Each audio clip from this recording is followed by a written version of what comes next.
Чао тутти! Всех приветствую из каменного царства Сардинии, где можно часто увидеть камни, напоминающие фигуры людей, животных. Я думаю, многие из вас согласятся, что эта каменная фигура напоминает обезьяну. Если помните, в одном из моих видео мы с вами нашли ту самую загадочную скалу, которая называется Ладонна кон Эльмо, женщина в шлеме. И даже жители нашего города Ла-Мадалены, за редким исключением, не знают, где она находится. Вышлю координаты Google Maps всем, кто хочет ее найти. Если помните, видеть что-то в камне, ну и не только в дереве, например, называется парейдолей.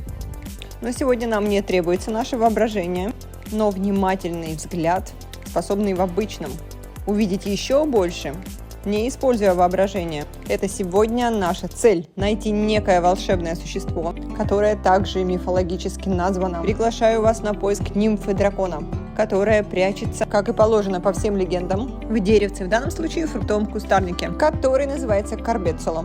Довольно вкусные и необычные ягоды, которые можно есть. На Сардинии из них делают мармелад, и можно встретить даже мед. На вкус он будет специфическим, горьковатым, но довольно вкусным. И вот она, наша цель – Апритилиоки Бене. Смотрите хорошо, и на зеленом листочке находится та самая нимфа миметико, то есть растворившаяся в зелени листочка в природе. Она предстала перед нами в образе гусеницы – Бруко. А если я говорю гусеница, значит ей суждено преобразиться в прекрасную бабочку. Какое же отношение имеет эта гусеница, скорее похожая на мифологического китайского дракона, нежели чем на прекрасную девушку из мифов Греции? Такой парящий дракон. Смотрите хорошо. Даже с таким специфическим узором на спинке, с такой головой-короной. Неужели по легенде какая-то нимфа перевоплощалась в такую гусеницу, а затем еще и в бабочку? Нет, просто эта гусеница называется нимфа дель карбецоло. То есть удивительно красивая бабочка, не менее красивая, чем гусеница, оставляет потомство именно на этом фруктовом кустике, который называется карбецоло. И если вы помните, нимфы – это древнегреческие божества природы, которые были покровителями живительных, плодоносных сил земли, защищали, оберегали хрупкую и невероятную красоту природы. Водных нимф называли океанидами, а лесных – дриадами. И согласно многим мифам, человек боялся причинить вред природе, потому что в ней жила живая душа какой-то красавицы-нимфы. И если ее погубить, то можно навлечь на себя гнев богов. Иногда становится жаль, что человек сейчас в это не верит. Меньше бы приносил урона миру, которым призван любоваться, мирно работать, создавать что-то прекрасное. Действительно, гусеница выглядит как дракон, защищающий красоту этого кустарника и дополняющий, я бы сказала, эту красоту. Так как мой муж биолог, и хоть он по специальности морской биолог, но всякого рода инсекти, насекомые, особенно лефарфали, то есть бабочки, это прямо слабость. Если он завидит где-то гусеницу, и он точно знает, как ее сберечь, чтобы не слопали птицы, чтобы она не осталась без еды, если куст практически лысый, то он берет их под свою защиту.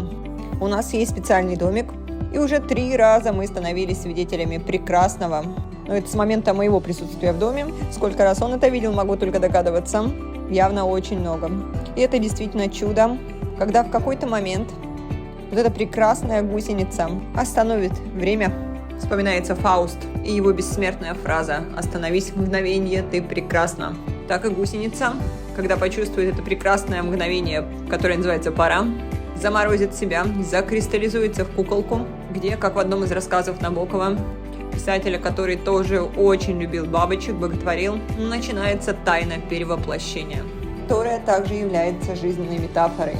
Когда человек расцветает, преображается, преодолев определенные сложности возрастного ли характера, жизненного ли характера. Часто, конечно, это адресуется именно женщинам, почувствовавшим себя, наконец-то, прекрасной бабочкой, осознавшим свою уникальную красоту. Как модно говорить, приняв себя, наконец начавших наслаждаться прежде всего с собой. Даже есть такая книга «Утро бабочки», которую психологи рекомендуют как мотиватор для женщины, осознающей необходимость перемен, тяготящейся собственной жизнью и не решающейся никак к долгожданным позитивным переменам. Потому что если женщина взяла уже в руки книгу, да, и абсолютно любой, независимо от пола, ищет пути решения, учится, слушает, читает, по шажкам двигается к цели, стать той самой бабочкой, радуя себя и мир, значит, так тому и быть.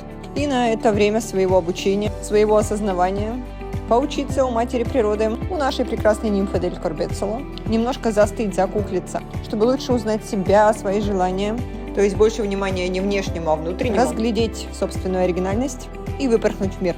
Вернемся к нашим гусеничкам. Их 3. И самая большая гиперактивная. Они очень избирательны. Выбирают себе листочек поглаже, поприятней, смазывают его. Это будет постелька. Этот лист они не едят, они там спят.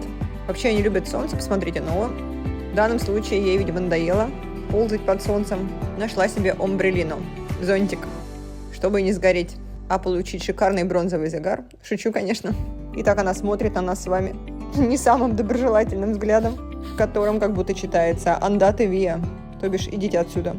И вы видите корону, так ее природа короновала, причем второй раз. Почему говорю второй раз? Потому что нимфа Дель Корбеццоло, как олени лоси, сбрасывает рога за период своего роста, меняет на более массивные, соответствующие новому размеру. И, как я уже сказала, эта гусеница у нас гиперактивная, самая большая, самая активная. В руки их брать нежелательно, не потому что они кусаются, они мухи не обидят. Мне пришлось, потому что она упала. Очень избирательно в еде, искала листик посимпатичнее для обеда и свалилась. Хорошо, что я нашла. Подняла ее и усадила на ее подушку, то есть на тот листик, где она спит. Как найти этот листик? Он покрыт такой пленочкой, едва заметной. Если у вас тоже есть гусеница, гиперактивная, как наша, то обязательно усаживайте ее на свое место, где государыня почивает, то есть где она спит. Иначе после падения у нее будет стресс и такая дезориентация. Если бы мы получили сотрясение. И первое, что она захочет сделать, конечно же, найти свое стабильное место, где на этой пленочке она сможет закрепиться и точно не свалится. Срок пребывания в образе гусеницы зависит от погоды, от температуры на улице. Гусеничка появляется в конце лета. Как только наступают холода, она себя превращает в куколку. И свидетелями чуда мы станем, когда будет достаточно тепло, аббастанца кальдо, а это чаще начало июня. Из нее родится прекрасная бабочка, у которой есть человеческая слабость. В народе эту бабочку здесь называют бабочка-алкоголик за ее пристрастие к забродившим фруктам и вину, которое ее сильно привлекает. Часто на пляже Сардинии можно видеть романтическую картину. Сидит милая пара, пьет вино, а вокруг них летают эти красивые бабочки. Но это совсем не от того, что такая сильная любовь, хотя и от этого, а от того, что открыто вино. И часто туристов пугают врезающиеся в них бабочки в нетрезвом состоянии, у которых бы в мире людей отобрали права. А эта красавица, похожая на героя фильма «Чужой», вам знакома по моему короткому ролику, когда я рассказывала, что муж принес такой подарок в виде 2 бруке гусениц. Как вы понимаете, это уже другая бабочка. У нас она есть. Называется бабочка-адмирал. Здесь Ванесса Аталанта. У этих гусениц очень хороший аппетит. И в видео я сказала, что надо ждать до весны, ждать чуда, перевоплощения. Но на самом деле ждать долго не пришлось. Буквально 2 недели. Сейчас вы видите куколку, похожа на оригинальную сережку, покрытую золотом. Если нас смотрят дизайнеры, то, может быть, кого-то вдохновит на создание какой-то уникальной штучки. Потому что лично я очень люблю и всегда ищу на открытых рынках. Летом на Сардинии они проводятся каждый день, каждый вечер. Какие-то необычные оригинальные вещи, сделанные своими руками. И вот то чудо, свидетелем которого мы стали. Вот эта красавица одна, вторая уже упорхнула. И каких только красавиц-бабочек здесь не увидишь. А также вот таких модных мотыльков. Смотрите, это тоже бабочки, но ночные, леопардовые, прямо трендовые. Очень любят оккупировать нашу дверь снаружи, потому что летят на свет, как нам всем это известно. И когда я только прилетела на Сардинию, это была первая бабочка, появившаяся в нашем доме. Потрясающее ощущение, когда ты видишь это радужное новорожденное чудо и выпускаешь его в мир. Она сидела какое-то время и боялась летать, но чуть позже, обретя уверенность, почувствовав крылья, упорхнула. А вот эти друзья очень сильно хотят жить с нами. Ящерки, геккончики. Такая гиперактивная прелесть постоянно забирается в дом. Приходится ловить и выпускать, потому что в доме для них нет пропитания. Нет такого количества насекомых, которые они могут есть на свободе. Не так давно некая супермама геккон оставила в нашем доме потомство. И вот уже как 2 месяца мы находим наших кинкулин, жильцов которые бегают по стенам в поисках выхода. В своих коротких роликах на канале я часто это показываю, но поймать их, надо сказать, очень сложно. Малыши юркие, изворотливые. Мы поймали уже 5, и вот сегодня был 6-й.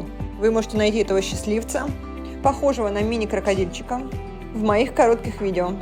Супер полезные, потому что едят наших заклятых врагов, ледзанзары, то бишь комаров. Геккончики, очень миленькие, но в руки брать не советую, кусаются. Живой мир острова очень богатый. И однажды гостем нашего дома на один день стала вот такая стрекоза-император, которая, как я раньше не знала, оказывается хищник и поедает огромное количество комаров.